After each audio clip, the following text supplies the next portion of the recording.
কাইলৈ পবিত্ৰ শবে বৰাত নিয়ে শবে বৰাত এলো খুশিৰ বাৰাত নিয়ে শবে উৰে নিশা নামাজ পঢ়িব মুছলমান সমাজে লগতে পঢ়িব পবিত্ৰ কুৰআন শৰীফ কান্দি কান্দি আল্লাহৰ ওচৰত ক্ষমা খুজিলে আল্লাহ তাআলাই ক্ষমা কৰি দিয়ে আল্লাহৰ পৰা ক্ষমা বিচাৰি নামাজ পঢ়িব মুছলমান সকলে ইছলাম ধৰ্মাৱলম্বী লোকসকলে উজাগৰি থাকি ইবাদত কৰিব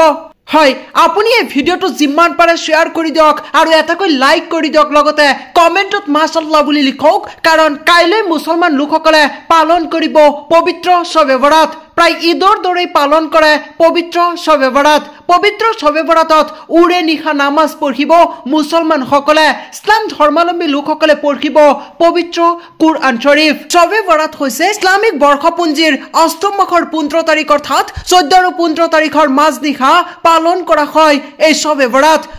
বৰাত শাবান মাহৰ 14 তাৰিখে নিশা পালন কৰা হয় ইছলাম ধৰ্মাৱলম্বী লোকসকলে পবিত্ৰ শবে বৰাত ভিন্ন ধৰণে পালন কৰে আৰু কাইলৈ ইছলাম ধৰ্মাৱলম্বী লোকসকলে পালন কৰিব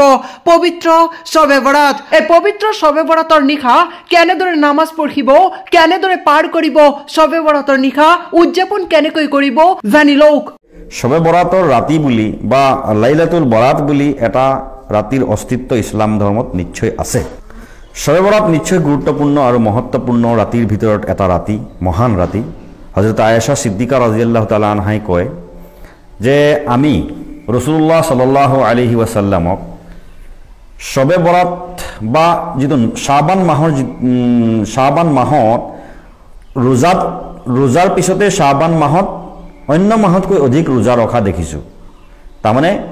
ৰাসূলুল্লাহ সাল্লাল্লাহু আলাইহি ওয়াসাল্লামে শাবান মাহতে ৰোজা মাহৰ পিছত শাবান মাহতে অন্যান্য মাহতকৈ বেছি ৰোজা ৰাখিছিল বিভিন্ন সাহাবাৰ পৰা এটো বৰ্ণনা কৰা হৈছে হযৰতে আবু হুৰায়ৰা ৰাদিয়াল্লাহু তাআলা আনহুৱে কয় বৰ্ণনা কৰিছে তেখেতে কয় যে ৰাসূলুল্লাহ সাল্লাল্লাহু আলাইহি ওয়াসাল্লামক প্ৰশ্ন কৰিলে সাহাবাসকলে ইয়া ৰাসূলুল্লাহ আপুনি কি কাৰণে শাবান মাহত বেছি বেছি ৰোজা ৰাখে তেতিয়া ৰাসূলুল্লাহ সাল্লাল্লাহু আলাইহি ওয়াসাল্লামে ক'লে যে মই এই কাৰণে শাবান মাহত বেছি ৰোজা ৰাখোঁ মানে শাবান মাহত ইবাদত কৰোঁ বেছি ৰোজা ৰখাৰ কথাটো বেছি বেছি মানে সাবিত আছে বৰ্ণনা কৰা হৈছে যে মই এই কাৰণে শাবান মাহত বেছি ৰোজা ৰাখোঁ শাবান মাহতেই বান্দাৰ কৰ্মসমূহ আল্লাহৰ ওচৰত পেশ কৰা হয় মই ইচ্ছা কৰোঁ মই বিচাৰোঁ যে মোৰ যেতিয়া আমলবিলাক আল্লাহৰ ওচৰত পেশ কৰা হ'ব সেই সময় যাতে মই ৰোজাদাৰ অৱস্থাত থাকোঁ ৰাসূলুল্লাহ সাল্লাল্লাহু আলাইহি ওয়াসাল্লাম এইটো বৰ্ণনা কৰিছে গতিকে ইয়াৰ দ্বাৰা শাবান মাহৰ ফজিলত আৰু শাবান মাহৰ লগতে